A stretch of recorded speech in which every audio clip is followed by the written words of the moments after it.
আসসালামু আলাইকুম। আমরা আজকে ক্লাসিক্যাল মেকানিক্সের চ্যাপ্টার 3 এর একটি প্রশ্ন দেখব। তো আমাদের এই প্রশ্নটা আমরা যেই সলভটা করব, এই সলভটা আমাদের 4টা প্রশ্নের অ্যান্সার একটা কভার করবে। তার মানে আমি আজকে ক্লাসে যেই ম্যাথটা সলভ করে দিতেছি, এটা 4টা প্রশ্নের জন্যই সেম অ্যান্সার দেওয়া যাবে। তাহলে প্রশ্নগুলো কি কি? প্রশ্নগুলো হচ্ছে যে আহ, ধূমকেতুর কক্ষপথে কিভাবে কেপলারের সূত্র প্রয়োগ করা যায় ব্যাখ্যা করো। তার মানে আমরা ধূমকেতুর কক্ষপথে কিভাবে কেপলারের সূত্র ব্যাখ্যা করা যায়, এটা আমরা মানে কি করব, ব্যাখ্যা করব আর কি। তারপরে সেকেন্ড প্রশ্ন যেটা হতে পারে সেটা হচ্ছে টাউ স্কোয়ার সমানুপাতিক এ কিউব কি? টাউ স্কোয়ার সমানুপাতিক এ কিউব। তাহলে প্রশ্ন দুইটা গেল, একটা হচ্ছে ধূমকেতুর গতির মানে কক্ষপথের জন্য আমরা কি করতে পারি, কেপলারের সূত্র কিভাবে ব্যাখ্যা করতে পারি সেটা আমাদের দেখাতে হবে গাণিতিকভাবে। সেকেন্ড প্রশ্ন হচ্ছে আমাদের টাউ স্কয়ার সমানুপাতিক এ কিউব। তারপরে আমাদের থার্ড প্রশ্ন যেটা সেটা হচ্ছে যে কেপলারের আহ, কেন্দ্রিক বলের অধীনে গতির জন্য কেপলারের তৃতীয় সূত্রটি প্রমাণ করো। তাহলে কেপলারের তৃতীয় সূত্র প্রথম হচ্ছে ধূমকেতু, হ্যাঁ ধূমকেতু, প্রথম ধূমকেতু।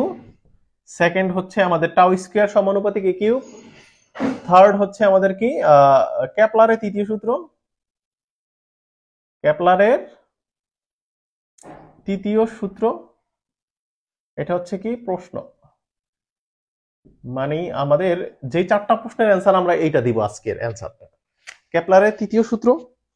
আরেকটা আমাদের প্রশ্ন সেটা হচ্ছে কেপলারের সূত্রের সাহায্যে একটি গ্রহের পর্যায়কালের বর্গ কক্ষপথের সেমি মেজর অক্ষের ত্রিঘাতের সমানুপাতিক। তার মানে 4 নাম্বারটা হচ্ছে সেমি মেজর অক্ষের, সেমি মেজর অক্ষ। তাইলে আমি মানে আর কি সম্পূর্ণ প্রশ্নটা লিখতেছি না আর কি, আমি সংকেত দিয়ে দিতেছি আপনাদের, যাতে করে আপনারা এটা বুঝতে পারেন যে আহ, কি কি প্রশ্নরা আমাদের এই আজকের প্রশ্নটা সলভ করবে, মানে সমাধান করবে। আমি আবারও বলে দিই, 1 নম্বর প্রশ্ন, ধূমকেতুর কক্ষপথের জন্য কেপলারের সূত্র কিভাবে ব্যাখ্যা করা যায়, এটার অ্যান্সার এটা হবে। দ্বিতীয়ত টাউ স্কয়ার সমানুপাতিক এ কিউব, যদি এইটা চাই যে প্রমাণ করো, তাহলে তো অ্যান্সারে আমাদের এইটাই আজকে রেজাল্ট চলে আসবে আর কি, তো এটা হয়ে গেল। তৃতীয় নম্বরে কেপলারের তৃতীয় সূত্রটি প্রমাণ করো বা কেপলারের তৃতীয় সূত্রটি ব্যাখ্যা করো, এরকম বললে আমাদের আজকের অ্যান্সার হবে। এবং যদি বলে কেপলারের তৃতীয় সূত্র প্রয়োগ করে বা ব্যাখ্যা করে বা অ্যাপ্লাই করে সেমি মেজর অক্ষের দেখাও যে মানে কোন একটা পর্যায়কালের সেমি মেজর অক্ষের ত্রিঘাতের সমানুপাতিক। তো এই যে এ এ হচ্ছে সেমি মেজর অক্ষ, তাহলে আটটা হচ্ছে পর্যায়কাল, তাই পর্যায়কালের সেমি মেজর অক্ষের ত্রিঘাতের সমানুপাতিক। ত্রিঘাতে মানে কি, এই যে তাহলে পর্যায়কালের বর্গ সেমি মেজর অক্ষের ত্রিঘাতের সমানুপাতিক, এটা আমাদের দেখাতে বলতেছে। তাইলে আমাদের যে টেকনিকটা আমরা ফলো করব, একটা প্রশ্নের অ্যান্সার শিখবো, 4টার জন্য আমাদের সমাধান হয়ে যাইতেছে। ওকে, এই জন্য আপনারা প্রথম দিকে আমার ক্লাসগুলো যারা করেন তারা একটু খেয়াল করবেন, আমি কিন্তু প্রথম দিকে জিনিসগুলো এক্সপ্লেন করে দেই। তো আজকের ক্লাস একটা, কিন্তু আসলে আমি কিন্তু ক্লাস 4টা দিতেছি। তো এটা তো আমি মানে এই জিনিসটা গোছায় আনছি যে কিভাবে করতে হবে, না হলে তো আপনারা 4টার জন্য আলাদাভাবেই পড়তে হয়তো। তো যাই হোক, আমরা শুরু করব প্রথমে। তাহলে আমরা যেভাবে শুরু করব, আমরা কেপলারের তৃতীয় সূত্রই লিখলাম আর কি। কেপলারের তৃতীয় সূত্র, কেপলারের কেপলারের কত তৃতীয় সূত্র।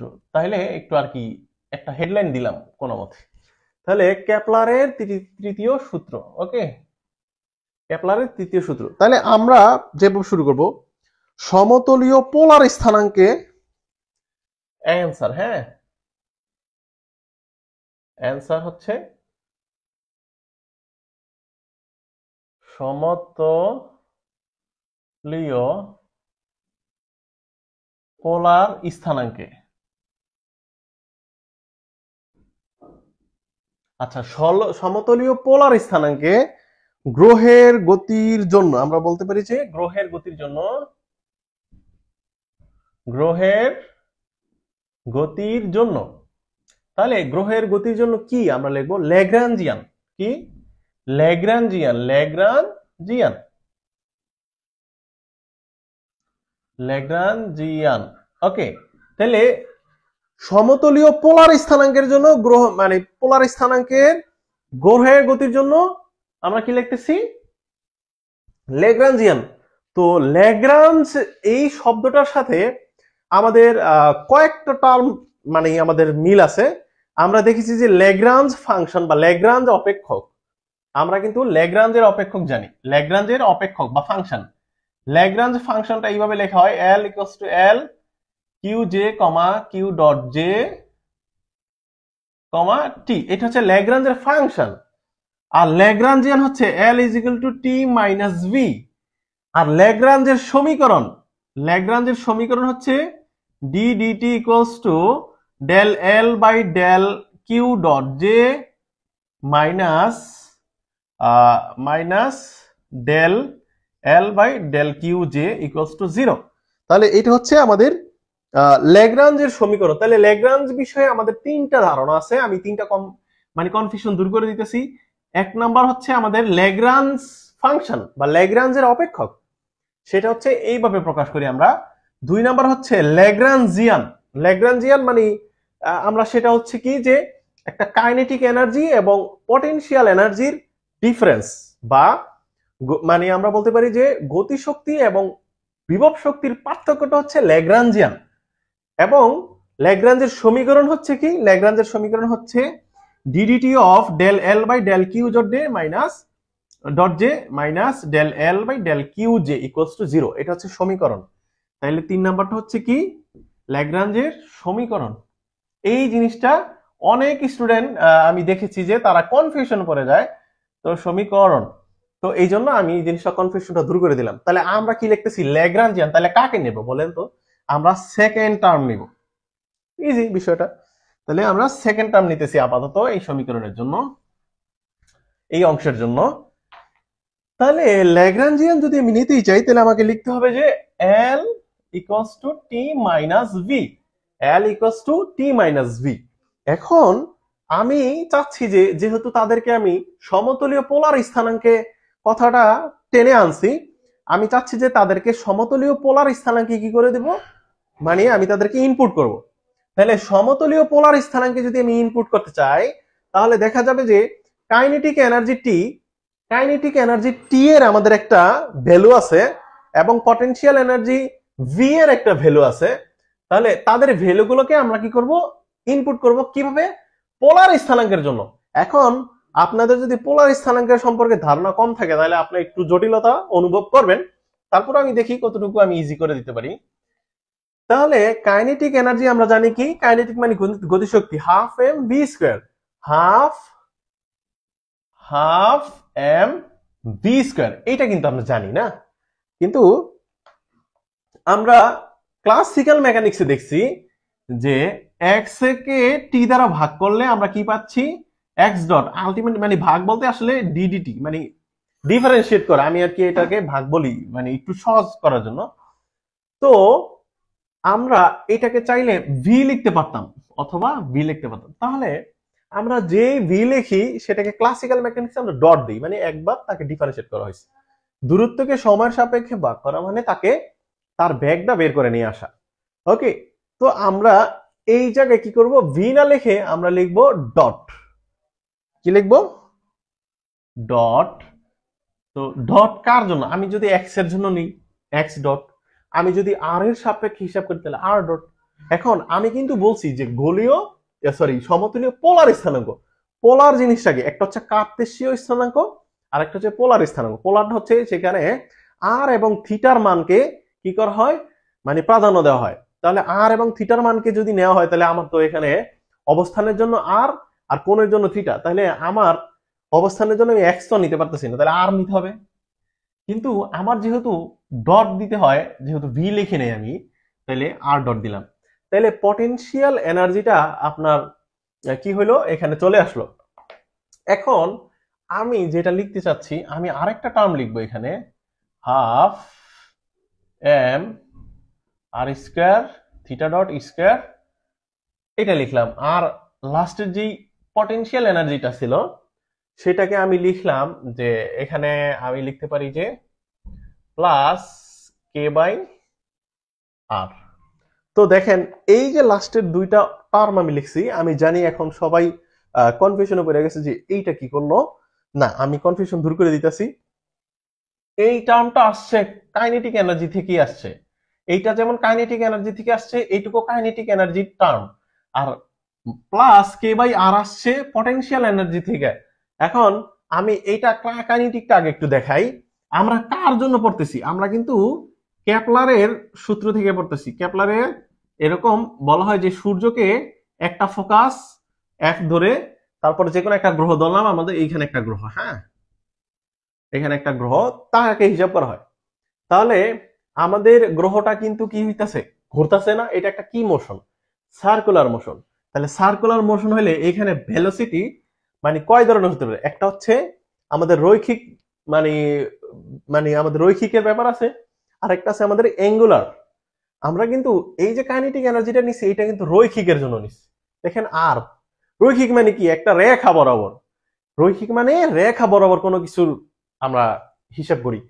আর আমাদের কিন্তু এখানে প্রতি সেকেন্ডে ধরি, যদি এইটা হচ্ছে আমাদের যদি অক্ষরা, তাহলে এখানে দেখেন একটা থিটা উৎপন্ন করে না? যদি এটা গ্রহ হয়, এটা যদি একটা গ্রহ, হ্যাঁ গ্রহ, আর এটা যদি হয় সূর্য, হ্যাঁ তাহলে এখানে একটা থিটা অ্যাঙ্গেল উৎপন্ন করতেছে। তো প্রতি সেকেন্ডে সে ঘুরতেছে না? তাহলে প্রতি সেকেন্ডে থিটা কিন্তু সে ঘুরতেছে, তাইলে তার কিন্তু একটা অ্যাঙ্গুলার ভেলোসিটি আছে।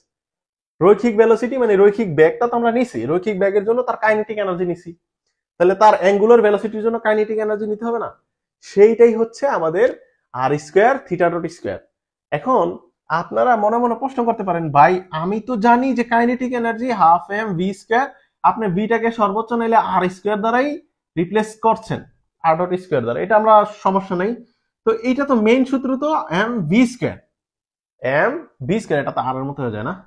এম ভি স্কোয়ার, কিন্তু আপনি লিখলেন আর স্কোয়ার থিটা ডট স্কোয়ার, এটা কিভাবে?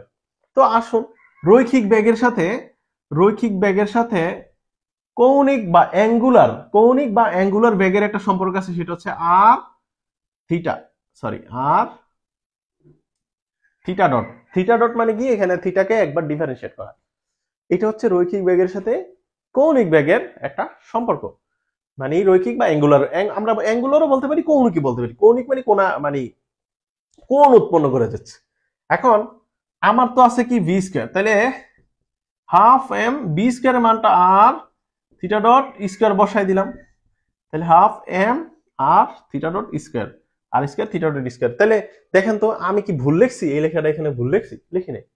হ্যাঁ, এই জিনিসটা কল্পনা করা একটু কঠিন যে একটা জায়গায় দুইটার কাজ করতেছে, মানে এখানে রৈখিক আছে এবং কৌণিক দুইটাই একত্রে আনতে হচ্ছে। এই জিনিসটা একটু একটা স্টুডেন্টের ক্ষেত্রে কল্পনা করা বা বোঝাটা একটু কঠিন, আমি এই জন্য দুইটা দেখছি। এখন তাইলে এতটুকু বোঝা গেল যে ভাইয়া টি এর মান এই দুইটা আসছে কাইনেটিক এনার্জির জন্য, কারণ তার রৈখিক বেগও আছে, এখানে কৌণিক বেগ বা অ্যাঙ্গুলার মোমেন্ট মানে অ্যাঙ্গুলার ভেলোসিটিও আছে, এই জন্য আপনি দুইটার জন্যই কাইনেটিক এনার্জিটা হিসাব করছেন। কিন্তু সমস্যা হচ্ছে আমার এই ভি এর কারণে কে বাই আর কিভাবে আসছে, এইটা একটা প্রশ্ন থাকবে সবার।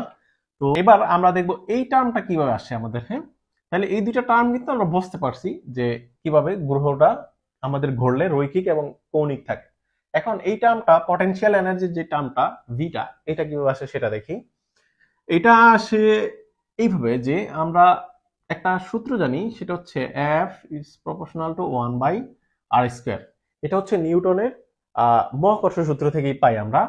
কারণ নিউটনে বলছিল যে দুইটা বস্তুর মধ্যে আকর্ষণ বলটা কি থাকে? বস্তুদ্বয়ের ভরের গুণফলের সমানুপাতিক এবং তাদের দূরত্বের বর্গের ব্যস্তানুপাতিক। তাহলে আমাদের সূত্র থাকে দুইটা, এফ m1 m2, মানে এখানে সমানুপাতিক চিহ্ন আর কি, এটা 1, এটা হচ্ছে আমাদের 2। তো এই দুইটা কম্বাইন করলে আমরা নিউটনের মহাকর্ষ সূত্রটা পেয়ে যাই। তো আমরা সেকেন্ড টার্মটা নিলাম, দূরত্বের ক্ষেত্রেটা এটাকে আমরা বিবেচনা করতেছি, আপাতত আমাদের দরকার এটাই। এখন আমরা এটাকে লিখতে পারি এফ সমানুপাতিক কে বাই আর স্কোয়ার। কেন? কারণ আমি যদি সমানুপাতিক চিহ্ন তুলে দেই, আমাকে একটা কি করতে হবে? ধ্রুবক আনতে হবে। এখন সমানুপাতিক তুলে দেওয়ার ফলে যে ধ্রুবকটা আনতে হচ্ছে, এটা আমি কে ধরলাম, কারণ এটা এই ধ্রুবকটা আমার জানা নেই জন্য, কিন্তু এখানে আমাদের একটা মাইনাস দিতে হবে। এখন মাইনাসটা কেন দিলাম? কারণ এটা হচ্ছে আকর্ষণমুখী বল, এখানে বিকর্ষণ কাজ করে না, যার কারণে এখানে মাইনাস। মানে আকর্ষণ, এখানে শুধু একটাই নেচার আছে, সেটা হচ্ছে আকর্ষণ। তাহলে আকর্ষণ করার কারণেই আমরা এখানে মাইনাস দিলাম। ওকে, তাহলে আমরা এটাকে 1 নং সমীকরণ ধরলাম। আমরা আবার আরেকটা সমীকরণ জানি, সেটা হচ্ছে f সমান সমান derivative b by r minus. তার মানে বলকে পটেনশিয়ালের মানে ঋণাত্মক ডেরিভেটিভ হিসেবে প্রকাশ করা যায়, এটা এই সূত্রটা আপনারা জানেন অলরেডি। তো এটা হচ্ছে আমাদের 2 নং। এবার 1 আর 2 তো যেহেতু সেম, তো আমরা লিখতে পারি কি মাইনাস মাইনাস তুলে দেব, তাহলে থাকে k divided by r square del v by del r। ঠিক আছে, এখন এটা যদি হয় তো এবার আমরা কি করতে পারি, আমরা এই ডেল আর কে এই পাশে নিয়ে আসলে তাহলে কি পাওয়া যায়, আমরা পাই ডেল v সমান সমান k by r square del r। এই তো এবার যদি এই উভয়পক্ষকে আমি ইন্টিগ্রেশন করে দিই তাহলে আমরা পাবো, আচ্ছা ডেল ভি কে ইন্টিগ্রেশন করলে ডাইরেক্ট ভি, আর কেটা যেহেতু ধ্রুবক এটাকে আমি বাইরে নিয়ে আসলাম, ইন্টিগ্রেশন করে দিলাম, এইটাকে আমি -2 দিয়ে উপরে তুলে নিলাম আর কি। মানে এটা নিচে আসছিল, আমি উপরে উঠে দিয়েছি স্কয়ারটা, এই জন্য মাইনাস। এবার এই অংশটুকুর ইন্টিগ্রেশনটা করলে কি হয়, এই অংশের ইন্টিগ্রেশনটা হয় এরকম যে কে ইন্টু আর -2 প্লাস মানে n+1 আর কি এই সূত্রের, আবার n+1 প্লাস কনস্ট্যান্ট মানে সি। এখন আমরা এই অংশ থেকে লিখতে পারতেছি এরকম যে v ইকুয়ালস টু, দেখেন -2 থেকে 1 গেলে হয়ে যায় -1, আর নিচে হয় কে তো থাকছে ধ্রুবক, আর নিচে হয়ে যেতেছে -2 থেকে -1, আর কনস্ট্যান্ট সি এর মান 0। যেহেতু এখানে ধ্রুবক কনস্ট্যান্ট সি ইকুয়ালস টু 0, তাই ওটা আমাদের আর দরকার নেই। এখন আমরা যে কাজটা করব সেটা হচ্ছে এইখানে আমরা একটু কাজ করি, কেটাকে রাখলাম, আর এইটা যেহেতু আমার নিচে 1 থাকলেও যা, তা না থাকলেও তা, মাইনাসটা সামনে আমি নিয়ে নিলাম আগেই। এবার এইটাকে আমি মাইনাসের পাওয়ার হিসেবে না লিখে প্লাসের পাওয়ার হিসেবে লিখতে চাই, তাহলে এটা কি নিচে চলে যাবে না? তো এইবার দেখেন আমাদের v সমান সমান কি আসতেছে -k/r, তাহলে v সমান সমান -k/r চলে আসতেছে। এখন আমরা যে কাজটা করব, আমাদের ছিল কি কাইনেটিক এনার্জির পটেনশিয়াল এনার্জি, কাইনেটিক মানে এনার্জির দুইটা অংশ আমরা পেয়েছি, কিন্তু আমাদের পটেনশিয়াল এনার্জি আমরা লিখছি k/r। তো দেখেন এই k/r আমরা যে লিখছি প্রথমে কিন্তু পটেনশিয়াল এনার্জি জায়গায় মাইনাস আছে, তাহলে এই মাইনাস আর এই মাইনাস কি হয়ে গেল, প্লাস হয়ে গেল না? এই জন্য প্লাস k/r লিখছি। ওকে, তো আমি এতটুকু কেন দেখাইলাম, কারণ এই জায়গাটা একটু কনফিউশন থাকতে পারে। তো আমি চাচ্ছি না প্রথম লাইন থেকে যদি আমি বলি যে এটুকু মুখস্থ করে রাখেন, তাহলে হয়তো অনেকের জিনিসটা একটু খারাপ লাগতে পারে, এই জন্য ভাবলাম থাক এতটুকু আমি দেখাই দিই। কিন্তু বিষয় হচ্ছে এই প্রশ্নের মধ্যে নেক্সটে আরো কিছু টার্ম আসবে, সেগুলোকে আপনাদের সূত্রের মতো মুখস্থ রাখতে হবে। এই ক্ষেত্রে আমার কিছু করার নেই, কারণ এত ডিটেলস দিয়ে আমি আসলে ভেঙে ভেঙে দিলে ক্লাস অনেক বড় হয়ে যাবে, আর এটা আসলে পড়তে পরে আর আপনার থাকবো না। হ্যাঁ, কিছু কিছু প্রশ্ন আছে আপনার সূত্রের মতো মুখস্থ রাখতে হবে, কারণ এগুলা আগেই বের করে রাখছে আপনারা। হ্যাঁ, তাইলে এখন আমরা যেহেতু এতটুকু পেয়ে গেছি, এখন আমরা লিখতে পারি যে থিটা স্থানাঙ্কের জন্য ল্যাগ্রাঞ্জের এতটুকু করার পর আমরা লিখবো যে থিটা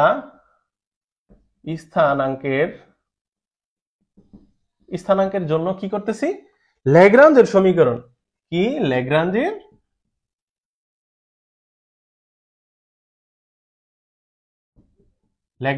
সমীকরণ। আচ্ছা, ল্যাগ্রাঞ্জের বিষয়ে তিনটা জিনিস থাকে, আমি তিনটাই দেখাইছি, এবার সমীকরণ অংশটা আমাকে নিতে হবে। তাহলে এইটাকে চাইলে আমি আরেকটা লাইন করে নিতে পারতাম, আপনারা এটা নিচে আরেকটা লাইন করে দিতে পারেন। আমি ছোট করে দিই এখানে হাফ, আচ্ছা হাফ এমটা কমন নেওয়া যায়, দেখেন ওর এম আছে ওর এম আছে, উভয় পক্ষ থেকে হাফ কমন নিলাম, এম ও কমন নিলাম, তাহলে কি থাকে R dot square plus R square theta dot square plus k/r। এটা একটু সহজ হবে কি, এই আর কিছু না, অথবা এটা এই 3 নাম্বার লাইন না করলেও চলবে। তো যাই হোক, এখন আমরা ল্যাগ্রাঞ্জের সমীকরণ যেটা নিব সেটা হচ্ছে যে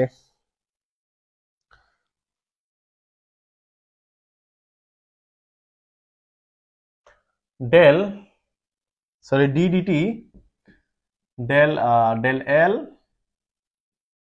by del theta dot minus del L del theta equals to 0। এখন আমি কিন্তু প্রথমে লেকচারের শুরুতে কিউ জে দিয়ে দেখাইছিলাম, কিন্তু এখানে থিটা নিছি, কারণ ওই কিউ যেটাই ছিল সার্বিক স্থানাঙ্ক। আমি কিন্তু আমার পূর্ববর্তী লেকচারগুলোতে বলেছিলাম যে এই কিউর মান হচ্ছে আপনি যে কোনো একটা স্থানাঙ্ক ধরতে পারেন। ওকে, সার্বিক স্থানাঙ্ক যেহেতু ওইগুলোর নাম ছিল, তো আমরা কিউ এই যে মানে কিউ এর পরিবর্তে আমরা এখন থিটা নিতেছি, সমস্যা নেই কোনো। তো যাই হোক, দেখেন এই সমীকরণটা কার্তেশীয় স্থানাঙ্কের জন্য ব্যবহৃত হইতে পারতেছে, আবার আমাদের কি হইতেছে পোলার স্থানাঙ্কের জন্য মানে থিটার জন্য ব্যবহৃত করতে পারতেছি আমরা। যেমন দেখেন রৈখিক বেগ ভি, ভি মানে কি এক্স বাই টি, আবার কৌণিক বেগ কি v is equal to r theta dot.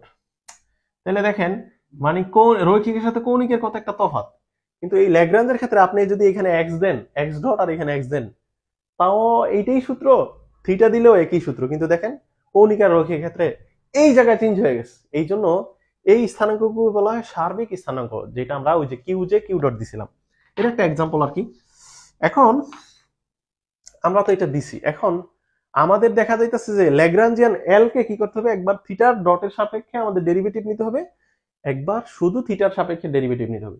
এখন আমরা এটাকে থিটার ডটের সাপেক্ষে ডেরিভেটিভ করব কাকে, ল্যাগ্রাঞ্জিয়ান এল কে। তো আমি এই লাইনটাকে, নিচের লাইনটাকে চাইলে মুছেও দিতে পারতেছি, দিতে পারি। আবার আচ্ছা এটা মনে হয় ঝামেলা করতে পারে, থাক এটা আমি ক্লিনই করে দিলাম। তো এটা কি কমন নেওয়া যায়, এটা দেখাইলাম আর কি, যদি বইয়ে আপনারা থাকে বা আপনারা করে নিন। এখন থিটা ডটের সাপেক্ষে করলে এইখানে কিন্তু থিটা ডটের কোনো রাশি নেই, তাহলে এই টার্মটা জিরো। এইখানে একটা থিটা ডটের রাশি আছে, তো এই টার্মটা আমাদের থাকবে, এইটাও নাই। তাহলে এই প্রথমটা আর শেষটা বাদ, এইটা থাকবে। তাহলে এইখান থেকে যদি আমি আমার এইটা করি, এই যে ডিফারেন্সিয়েটটা করি, তাহলে half half M r square theta dot, এটাকে ডিফারেন্সিয়েট করলে কি হয়, হাফ এটা ধ্রুবরাশি থাকতেছে, এম ধ্রুবরাশি থাকতেছে, থিটা ডটের সাপেক্ষে যেহেতু করতেছি আরও এখানে ধ্রুবরাশি, থিটা ডটের সাপেক্ষে হলে তাহলে 2 ইন্টু থিটা ডট, না 2 ইন্টু থিটা ডট।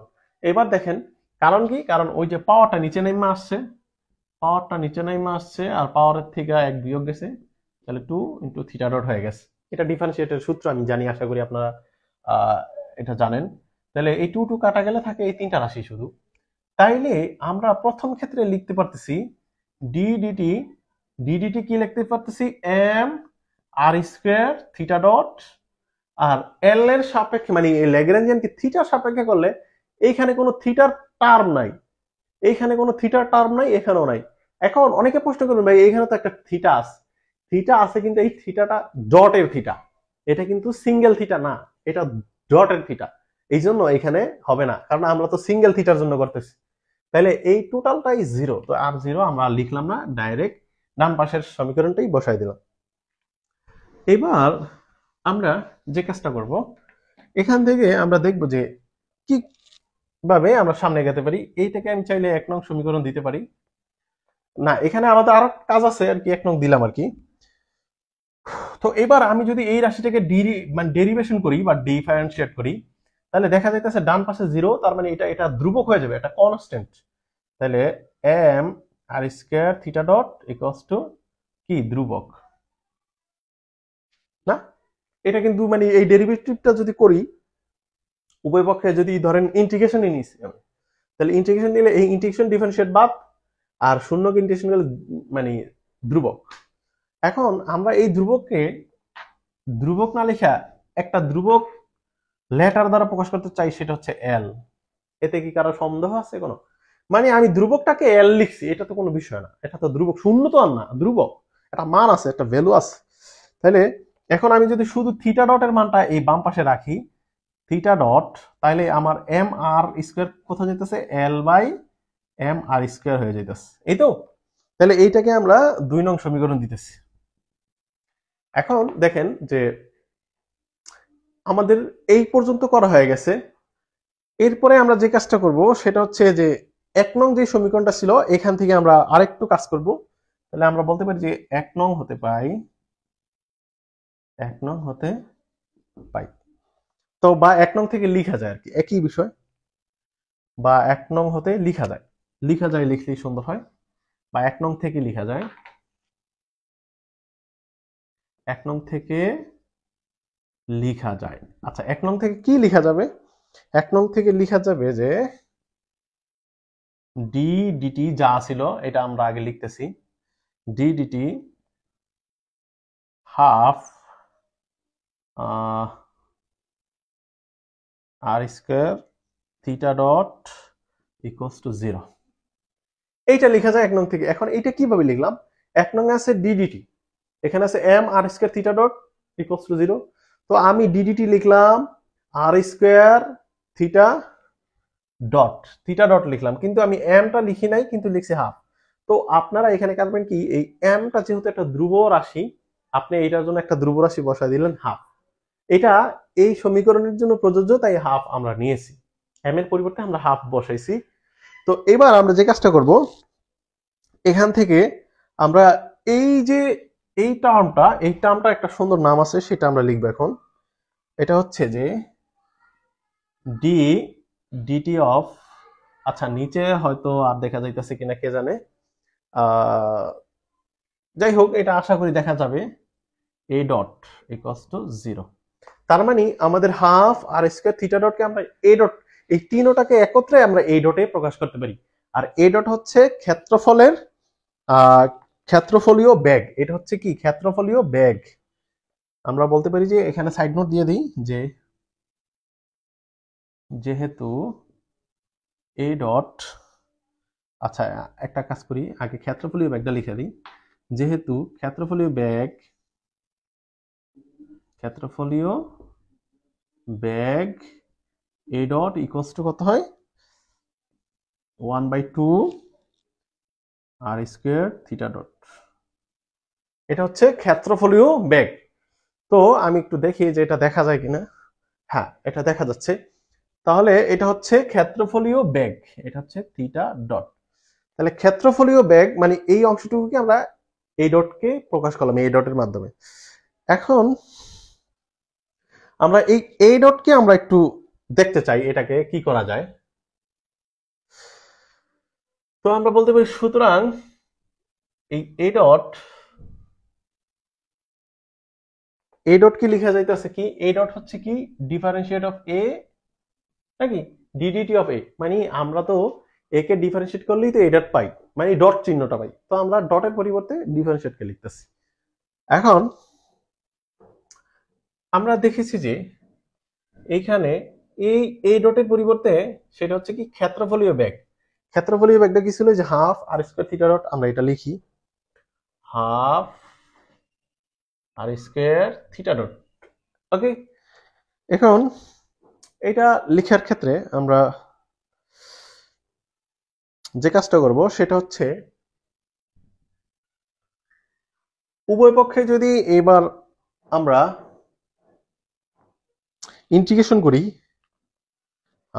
আচ্ছা ইন্টিগ্রেশনটা আরেকটু পরে করতে পারি, আমরা চাইলে ইন্টিগ্রেশনটা আরেকটু পরে করি, এক লাইন পরে করি। হ্যাঁ আমরা এটা লিখে নেই। তো আমাদের কাছে আছে কত, হাফ আর স্কয়ার। দেখেন থিটা ডটের মান কিন্তু আমরা বের করেছিলাম 2 নং সমীকরণে। এই 2 নং সমীকরণের মানটা আমরা থিটা ডটের এই জায়গায় বসাই দিই, L by m r square, ঠিক আছে। তাহলে d d A d t equals to এই আর স্কয়ার কাটা গেলে থাকে উপরে এল, নিচে থাকে 2m, আচ্ছা এল বাই 2m, হ্যাঁ এল বাই 2m। এইবার আমরা একটা কাজ করব, এখানে আমরা যদি ইন্টিগ্রেশনটা করি, দেখেন এটা অলরেডি ডিফারেন্সিয়েটেড কোন রাশিকে যদি ইন্টিগ্রেশন করি তাহলে শুধু ওই রাশিটা থাকে, সেটা হচ্ছে এখন শুধু এ থাকবে। আর এই পাশে আমি কিন্তু ইন্টিগ্রেশনটা এখনো কমপ্লিট করি নাই, যার কারণে এখানে আমরা ইন্টিগ্রেশনটা করব 0 থেকে পর্যায়কাল টাউ পর্যন্ত আমরা লিমিটটা নিছি। এখন আমাদের আছে এল বাই 2m, এখানে হচ্ছে ডিটি। হ্যাঁ এখানে এই যে আমরা টাউটা নিছি আমরা লিখে দিই, টাউ এখানে কি পর্যায়কাল নির্দেশ করে,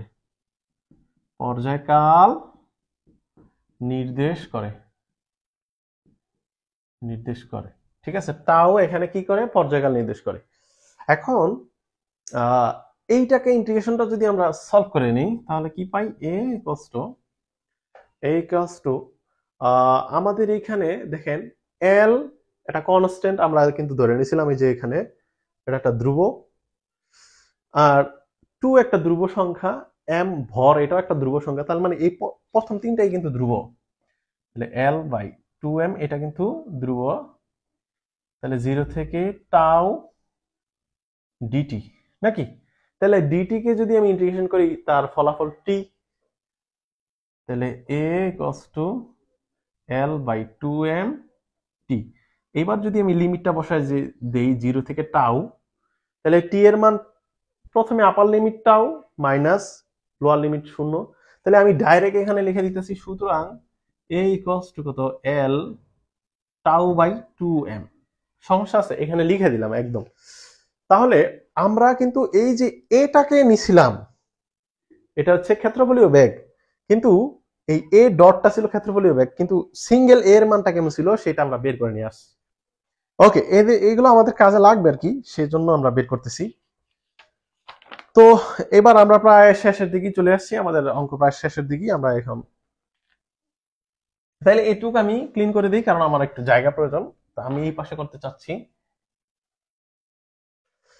তাইলে এখন যে কাজটা করবো সেটা হচ্ছে যে উপবৃত্তের ক্ষেত্রফল। কেন উপবৃত্তের ক্ষেত্রফল এখানে কেন আসতেছে?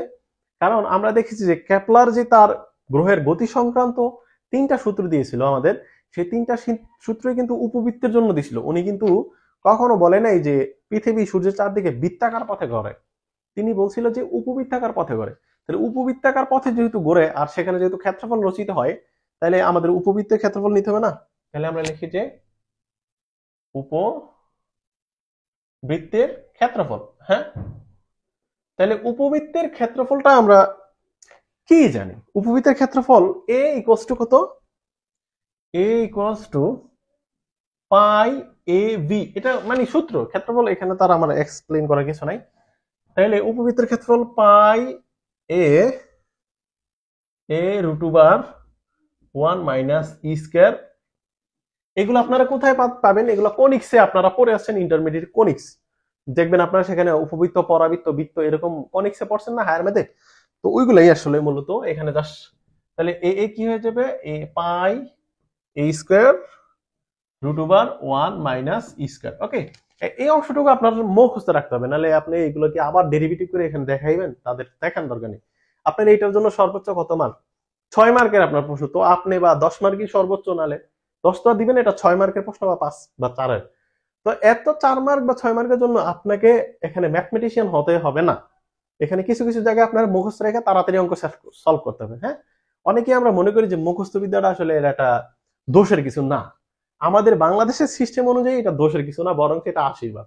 কারণ আপনার তো রেজাল্টই আপনার, আমরা ন্যাশনাল ইউনিভার্সিটিতে দেখি যার মুখস্থ বিদ্যা ভালো সে ভালো রেজাল্ট করে, এটাই কিন্তু নিয়ম। কারণ সেখানে স্যারে তো খাতা দেখতেছে, অঙ্কেও পাচ্ছে, সে নাম্বার দিচ্ছে।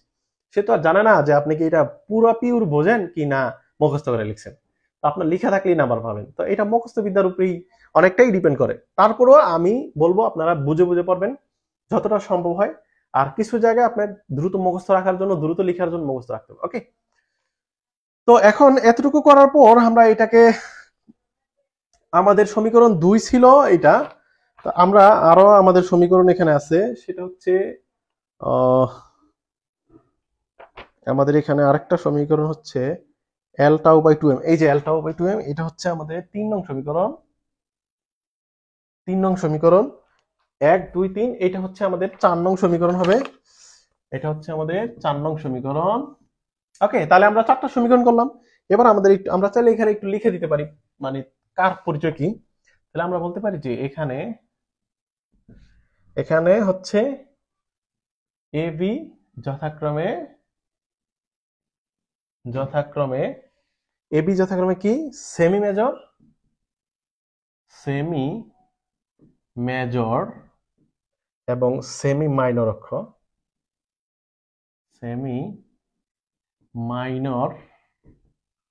অক্ষ, তার মানে এ হচ্ছে সেমি মেজর এবং বি হচ্ছে সেমি মাইনর। কিন্তু আমাদের প্রশ্ন কিন্তু মনে আছে, আমি 4 নাম্বার যে প্রশ্ন সেখানে বলছিলাম যে সেমি মেজর অক্ষের পর্যায়কালের বর্গের ত্রিঘাতের সমানুপাতিক, মনে আছে?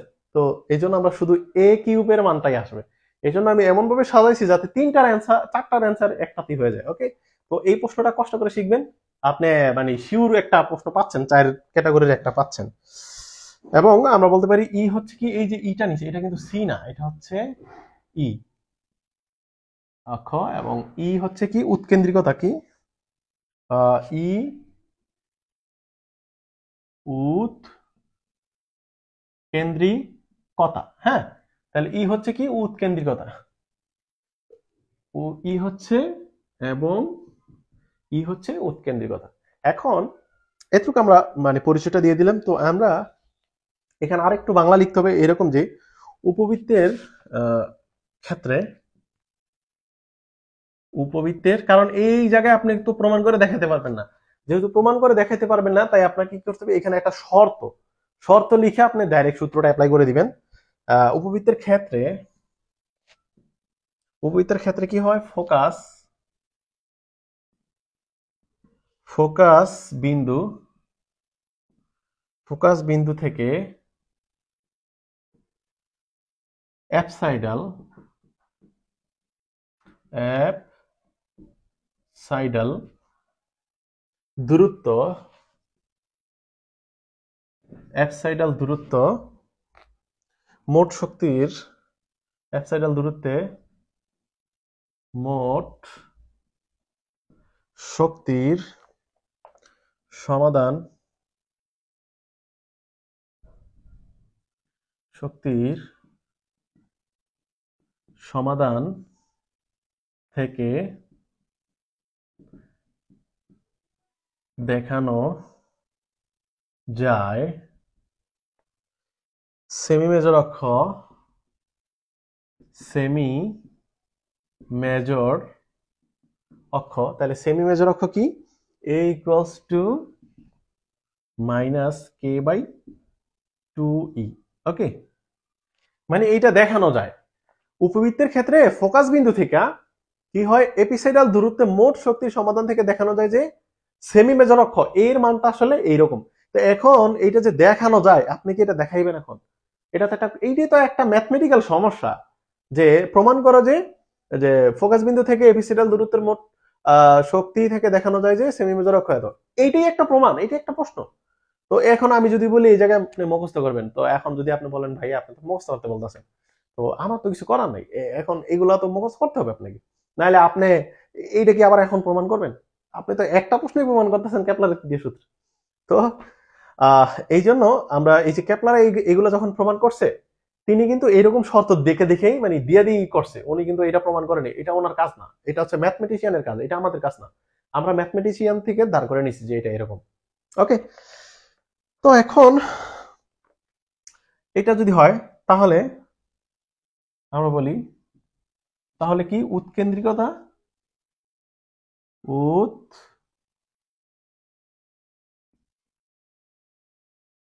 উৎকেন্দ্রিকতা হচ্ছে কি, উৎকেন্দ্রিকতা E equals to root over 1 plus 2e L square divided by mk square। ওকে, উৎকেন্দ্রিকতার একটা সূত্র আছে, সেটা হচ্ছে কি E equals to root over 1 plus b square by a square। এগুলা দেখেন, এগুলো হচ্ছে কোনিক্সের বিষয়। তো তো আমি কিন্তু বারবার বলতেছি এগুলো আপনার মুখস্থ রাখতে হবে। এই যে এই জিনিসগুলো আমাদের ম্যাথমেটিক্স এর কাজ, এটা আমাদের ফিজিক্সের কাজ না। আমরা শুধু টার্গেট নিচ্ছি যে কেপলারের সূত্রটাই প্রমাণ করব, আর বাকি যেগুলো আমাদের সূত্রের জন্য প্রয়োজনীয় শর্ত সূত্র আসবে, এগুলো আমরা জাস্ট মুখস্থের মতো অ্যাপ্লাই করে দেব। তো এটা আপনাদেরকে মুখস্থ রাখতে হবে, অবশ্যই কিছু করার নাই এই জায়গায়। তো এখন দেখেন রুট ওভার, আমরা বলতে পারি 1 মাইনাস, এই জায়গায় হচ্ছে L square divided by M K A, এটা হচ্ছে এম কে এ। তো এখন এই লাইন থেকে যে মাইনাস যেহেতু আসছে, তা আমি এই পার্টটা দেখাই দিই একটু। তো এইবার একটা কাজ করেন যে এখানে কি হচ্ছে, এখানে এ সমান সমান কত এরকম না, তাহলে আমি যদি ই এর মানটা বের করতাম, তাহলে ই কষ্ট কত আসতো, কে বাই মাইনাস 2a, এরকমও হতো। মাইনাস 2 উপরে দিই, হ্যাঁ, মানে এ এর মান যদি এটা হয় তাহলে ই এর মান তো এটা নাকি একই তো। এবার দেখেন এই জায়গায় ই এর মানটা বসায় দেন আপনি, এই যে এই টার্মে যদি ই এর মানটা বসায় দেন, তাহলে কি হয় 2 into minus k by 2a L square divided by নিচে কত আছে এম কে স্কোয়ার। আমি ওয়ানটা রাখলাম, হ্যাঁ ওয়ানটা আর দেখাইলাম না, এই যে এইটার মানটা আমরা বসাইছি এই যে এই অংশটুকুর জন্য। তাহলে এখান থেকে আমরা কি পাইতেছি, এখান থেকে পাইতেছি 2 টু কাটা যায়, থাকতেছে minus k L square by নিচে এ আর নিচে আছে এম কে স্কোয়ার, এই তো।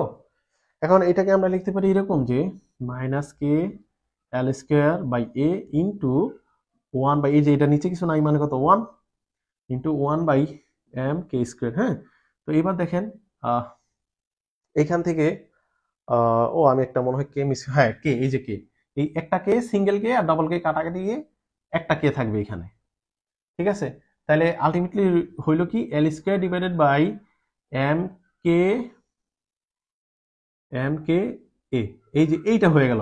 তাহলে L square divide by M K A, দেখেন দেখেন L square divide by M K A, আর যেহেতু এই যে একটা মাইনাস আছে, এই যে মাইনাস আছে, মাইনাসটা কাটাকাটি যায় না, তাহলে মাইনাসটা দিয়ে দিলাম। তাহলে এই যে আগের প্লাস আর এখন মাইনাস কি হয়ে গেল, মাইনাস হয়ে গেল টোটাল। হ্যাঁ, তাহলে এই অংশটুকু আপনার মুখস্থ রাখতে হবে, এই যে এখান থেকে এতটুকু 5-6 বার লিখলেই মুখস্থ হয়ে যাবে। হ্যাঁ, তো আলটিমেটলি এখান থেকে এখানে যে আসা যায় সেটা আমি দেখাই দিলাম, সেটা হচ্ছে কি ই এর মানটা বসায়, এই যে ই এর মানটা এখান থেকে বের করে বসায় তারপরে করা যায়। হ্যাঁ, ওকে, তো এতটুকু করার পর আমরা তাহলে বলতে পারি যে এই পাশে কি আছে, আমাদের ই আছে। এখন আমি যদি স্কোয়ার করি স্কোয়ার, তাহলে এখানে এই রুটটা চলে যায়, তাহলে 1 minus L square divided by M K A. এবার আমি যদি ওয়ানটাকে এই পাশে আনতাম, বা আমার এই যে এই টোটাল টার্মটাকে আমি একটা কাজ করি, ই স্কোয়ারটাকে ওই পাশে নিয়ে যাই আর এইটাকে এই পাশে, তাহলে এই মাইনাসেরটা যদি আমি এই পাশে আনতাম তাহলে প্লাস হয়ে যেত, আর ইটাকে ওই পাশে নিলে 1 মাইনাস স্কোয়ার হয়ে যেত, তাহলে 1 মাইনাস ই স্কোয়ার হয়ে যায় আর ওইটা প্লাস হয়ে যায়। আপনারা এটা দেখেন পক্ষান্তর করে এম কে এ, এটা হয়ে যায়। এখন এই অংশটুকুকে আমরা 5 নং সমীকরণ দেব, এটা হচ্ছে আমাদের 5 নং সমীকরণ। তাইলে আমরা অনেকটাই কষ্ট করলাম, এখান থেকে 5 নং সমীকরণ পর্যন্ত আমরা চলে আসছি। হ্যাঁ, তাহলে এইবার আমার তো জায়গা নেই, আমি এই পাশে ক্লিন করব। তো আমাদের প্রায় শেষের দিকে আমরা চলে আসছি। এবার আমরা যে কাজটা করব সেটা হচ্ছে যে হ্যাঁ 2 নং পর্যন্ত আমরা মুছতে পারবো। তাইলে আমরা এখন কি করব যে আমাদের আছে 3 নং 4 নং এবং 5 নং, এই তিনটা সমীকরণকে একত্রে করব আমরা। হ্যাঁ, তাইলে 3 নং 4 নং ও 5 নং সমীকরণ ব্যবহার করে পাই, 5 নং সমীকরণ ব্যবহার করে পাই। আচ্ছা, এবার দেখেন কিভাবে ব্যবহার করি। তো আমরা প্রথমে একটা কাজ করি, সেটা হচ্ছে আমাদের 3 নংয়ের সমীকরণের এ পাশে এ আছে, এইটা তো এ পাশে এ আছে, তাহলে আমরা এইটাকে লিখতে পারি কি, এই 3 নং এবং 4 নংকে আমরা সমান চিহ্ন দিয়ে লিখতে পারি। তাহলে এল টাউ ডিভাইডেড বাই 2m, আর চারপাশেটা কি, 4 নংটা কি আছে, পাই এ square root over 1 minus E square, এটা লিখতে পারি না? আচ্ছা, এটা যদি লিখতে পারি তাহলে এবার আমরা যে কাজটা করতে পারবো, এখান থেকে আমরা 5 নং সমীকরণ আমরা ইউজ করব, কারণ এই যে 5 নং 1 মাইনাস ই স্কোয়ার আছে, এই যে রুটের ভিতরে আছে, এটা আমরা পরে ইউজ করতেছি। তো এখানে আগে একটু সাজায় নিই। তাহলে একটা কাজ করি, এই 2টাকে এই পাশে যদি নিয়ে আসি, তাহলে আমি শুধু টাউটাকে এই পাশে রাখলাম, তাহলে 2 পাই হয়ে গেল, 2 পাই হয়ে গেল, এ স্কোয়ার হয়ে গেল, এই এমটা যাবে উপরে আর এলটা হয়ে যাবে নিচে, আর এখানে থাকতেছে কি root over 1 minus E square, root over 1 minus E square. এখন এইটা হচ্ছে root over 1 minus E square, আমরা এইটার মানটা একটু পরে বসাইতেছি। এবার যদি আমি এটাকে কি করে দিই, স্কোয়ার করে দিই, টাউটাকে স্কোয়ার করে দিলে কি হয়ে যায়, 4 2 দুগুণে 4 পাই স্কোয়ার হয়ে যায়, এটা এ কিউব হয়ে যায়।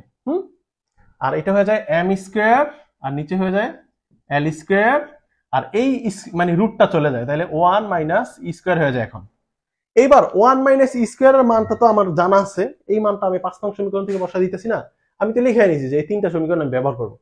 তাইলে আর আমার কিছু করতে হবে না, আমি জাস্ট টাউ স্কোয়ার নিয়ে কি করতেছি, 4 পাই স্কোয়ার এ 4 বসাই দিলাম, তারপরে এম স্কোয়ার এল স্কোয়ার নিয়ে নিলাম। এখন এই মানটা আমি বসে দিতেছি কি L square into L square divided by M K A. হ্যাঁ, ওকে। এবার দেখেন এটা হচ্ছে এল স্কোয়ার। এবার এই এল স্কোয়ার কাটা, মানে আপনারা কাটবেন না, আমি আর কি দেখাইতেছি কাটা। আর এই এখানে দুইটা এম, এখানে একটা এম, দুইটা এম, এখানে একটা সিঙ্গেল এম থাকবে। হ্যাঁ, আর এখানে একটা এ, এখানে চারটা এ থাকবে, তিনটা এ। তাহলে আমরা যে কাজটা করতে পারতেছি টাউ স্কোয়ার 4 পাই স্কোয়ার, এখানে এ কিউব হয়ে গেল, আর এখানে থাকতেছে উপরে একটা এম, এখানে নিচে থাকতেছে কে। এই তো। তো আমরা একটা কাজ করি, আমি এই এ কিউবটাকে আমি একটু পিছনে রাখি। হ্যাঁ, তাহলে এটা হচ্ছে এ কিউব। এখন দেখেন আপনারা যদি খেয়াল করেন, সেটা হচ্ছে যে টাউ স্কোয়ার সমান সমান 4 পাই স্কোয়ার মানে এটা হচ্ছে into m by k into a cube. এবার আমার এখানে যদি আমি লক্ষ্য করি সমীকরণটার দিকে, সেটা হচ্ছে যে 4 এটা হচ্ছে একটা ধ্রুব সংখ্যা, পাই স্কোয়ার এটা একটা পাইয়ের মান একটা ধ্রুব রাশি, স্কোয়ার তার মানও ধ্রুব। তাহলে এম এটা হচ্ছে ভর, গ্রহের ভর বা এরকম একটা কিছু, তাহলে ভরেটাও ধ্রুব রাশি। কে এটা যে একটা ধ্রুব রাশি, এটা আমরা সেই প্রথমে নিউটন সূত্র দেখেই দেখছি। শুধু এই এ কিউবটা হচ্ছে আমাদের পরিবর্তনশীল রাশি, কারণ সেমি মেজর যেইটা অক্ষটা, এই যে এইটা যদি হয় একটা উপবৃত্ত, এটা যদি হয় তার দুইটা ফোকাস F1 F2। এখন একটা গ্রহ সে ধরুন এই পাশে আছে, তখন এই ফোকাস থেকে তার দূরত্ব R1, একটা গ্রহ এই জায়গায় আছে, তাহলে এখান থেকে R2 না, তাহলে এই দূরত্ব আর এই দূরত্ব কি সেম? সেম না, তাহলে সেমি মেজর অক্ষ কিন্তু চেঞ্জ হইতেছে, বারবার চেঞ্জ হয়ে আসতেছে। সেমি মেজর অক্ষ এবং মাইনর অক্ষ দুইটাই চেঞ্জ হয়। তো আমরা যেহেতু সেমি মেজর অক্ষ পর্যন্ত আসছি, তাহলে এইটা চেঞ্জেবল রাশি, তাহলে এইটা যেহেতু চেঞ্জেবল রাশি, বাকি যেহেতু ধ্রুব, তাহলে আমি ধ্রুব সংখ্যা উঠায় দিয়ে আর সমান চিহ্ন উঠায় দিয়ে কি করতে পারি, সমানুপাতিক লিখতে পারি। তাহলে আমি বলতে পারতাছি, সুতরাং এখানে একটু ক্লিন করে নিই। হ্যাঁ, তাহলে আমি বলতেছি কি যে সুতরাং টাউ স্কয়ার এই রাশি তিনটা আমি উঠাই দিতেছি, তাহলে সমানুপাতিক কি এ কিউব। আর এটাই হচ্ছে কি, এটাই কেপলারের তৃতীয় সূত্র, কেপলারের তৃতীয় সূত্র নাকি? তাহলে এটা যদি কেপলারের তৃতীয় সূত্র হয়, এখন যেহেতু আমরা এই প্রশ্নের মাধ্যমে চারটা প্রশ্নের সমস্যা আমরা একটার মাধ্যমে সলভ করব, তো এই জায়গায় আইসা আপনার একটু ক্রিয়েটিভ হতে হবে। সেটা হচ্ছে যদি বলে ধূমকেতুর কক্ষপথের জন্য কেপলারের সূত্রের প্রয়োগ করো, তখন আপনি বলবেন যে এটাই কেপলারের সূত্র, অর্থাৎ ধূমকেতুর কক্ষপথের জন্য কেপলারের সূত্রটা কি প্রযোজ্য, বা প্রয়োগ করে দেখানো হলো। কত সুন্দর অ্যান্সার, প্রশ্ন যেভাবে অ্যান্সারটা সেভাবে সাজায় দেওয়া নিচে। যদি বলে কেপলার তৃতীয় সূত্র প্রমাণ করো, এটাই কেপলার তৃতীয় সূত্র। যদি বলে প্রমাণ করো যে টাউ স্কয়ার সমানুপাতিক এ কিউব, অর্থাৎ টাউ স্কয়ার এই যে এই সুতরাং টাউ স্কয়ার সমান এ কিউব সমানুপাতিক এ কিউব প্রমাণিত, এখানে শর্ট করে প্রমাণিত লিখে দিলেন। তাইলে বোঝা যাচ্ছে যে আমার প্রশ্নটা যেভাবে থাকবে লাস্টের দিকে অ্যান্সারটা ওইভাবে লিখে দেওয়া, এটাই হচ্ছে টেকনিক। তো আমি আশা করব আপনারা আজকের এই প্রশ্নটা বুঝতে পারছেন। এইটা আপনাদের কাছে একটু কঠিন লাগতে পারে প্রথম দিকে, কিন্তু আমি কথা দিলাম 5-6 বার করার পর দেখবেন এটা একদমই সহজ, পানির মতো। তো সবাই ভালো থাকেন, সুস্থ থাকেন, পরবর্তীতে আপনাদের সাথে দেখা হবে। আল্লাহ হাফেজ।